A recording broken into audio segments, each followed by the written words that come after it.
in those wars, seamen, white seamen who were working in the merchant navy were then mobilized to fight in the war effort, to become soldiers.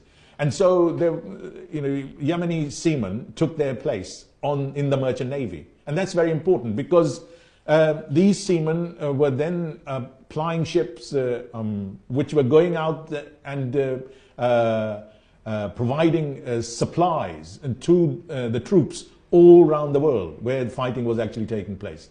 And so they were very much a target as far as the Germans were concerned. And a number of these ships were sunk. Over 3,500 volunteer Yemeni sailors died during the First World War. The Cardiff community alone lost 1,000 men, which is a huge amount for a relatively small community. So questions about loyalty and belonging for that early established Yemeni sailor community in the UK were answered. Back, white soldiers were coming back. They were being demobilized. Once they were demobilized, then they wanted to get back into their civilian jobs. Those jobs obviously had been taken up by Yemenis and other Muslims. So what you find is that there is a degree of tension that is produced as a result of a small number of jobs being there, and the competition that actually took place between those people who were in those jobs at that time and those people who were returning from the wars. And that tension then translated into a certain amount of racism.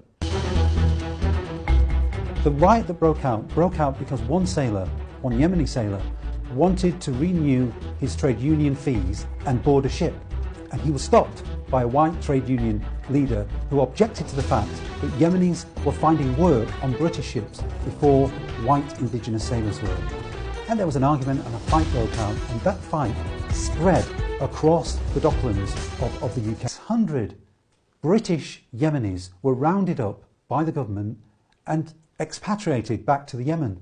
Now, the irony is that they were as British, at least in terms of their nationality, as their white counterparts. Many of them, of course, were married to English or Welsh wives with mixed-race children. But because of the riots, because of the feeling of the wider society, again, issues were wrapped up in ideas of racism and how colonial subjects, as they were then, were seen in the wider context of British society. It was seen to be right and fitting that those Arabs shouldn't actually be here. They should go back to where they came from.